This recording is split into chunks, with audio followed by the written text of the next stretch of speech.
Good morning.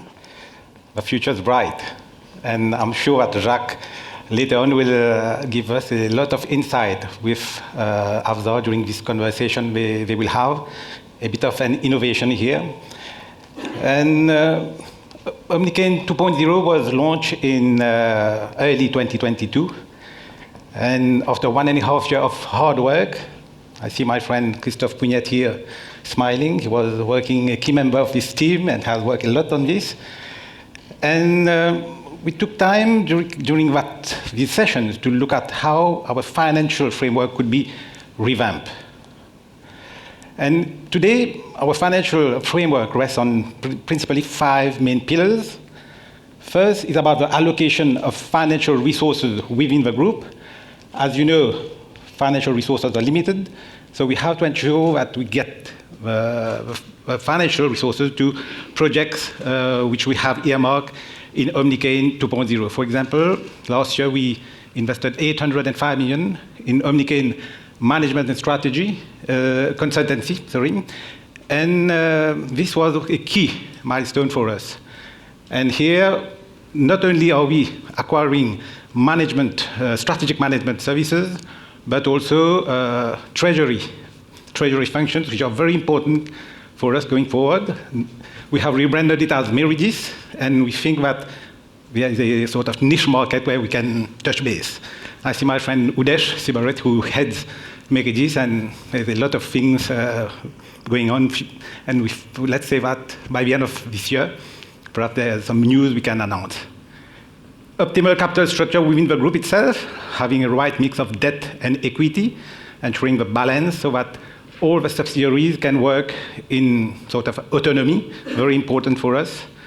A lot of work has been done during these 2 years on this. Financial guidelines, how we sort of outline the playground for each subsidiary in terms of gearing, investment, and dividend payout. And then we have operational performance, but operational excellence. As you know, we are in a lot of activities, industrial activities mainly, and so we have to have some key metrics. Here we are looking at EBITDA margin and return on capital employed. And we are earmarked, let's say we compare ourselves to our peers in Mauritius, but also to international players. We want to be very, very good at what we do, so we try to compare ourselves with them. And last but not least, management and financial reporting. We have doing a lot of work on this also to ensure that we have a clear management reporting framework, not only for our managers, but also for the board for decision-making purpose. Going back to group financial highlights for 2023, we know that 2022 was a turnaround of Omnicane after several years of challenging low sugar price, COVID, and everything. But last year was a very good year, but 2023 also was good, much better, I would say. We finished the year at 577 million rupees compared to 568 last year. And we can see that EBITDA was up by 88 million.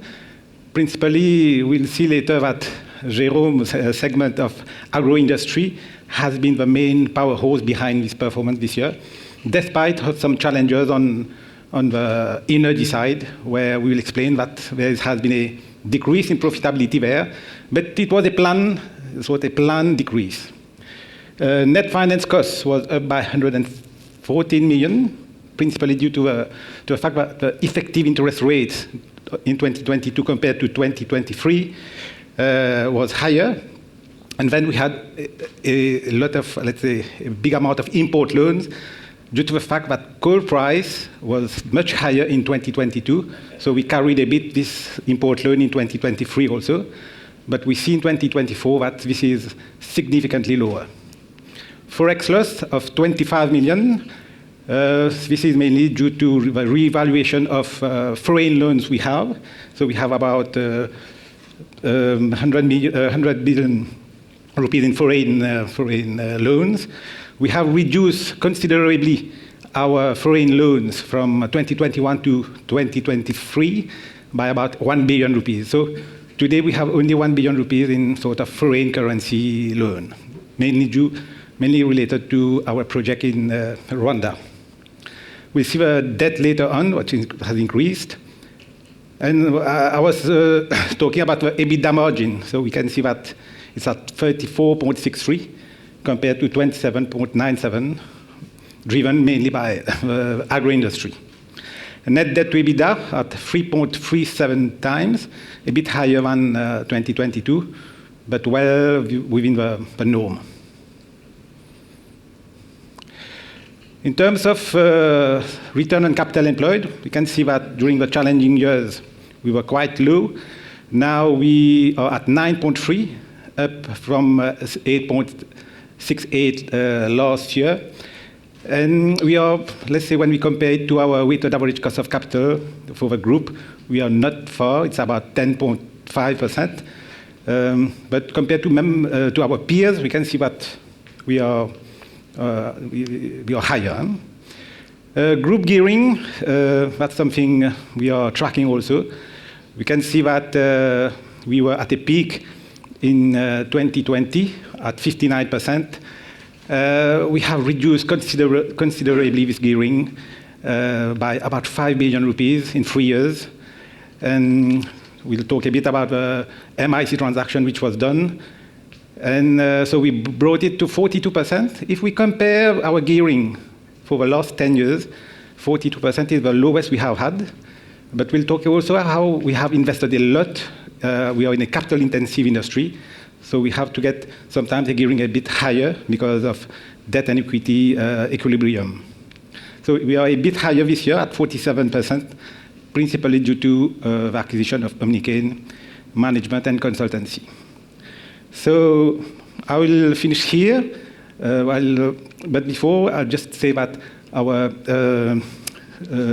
annual report, integrated annual report, has been released last week, and it's on our new website also. You can have a lot of information about it.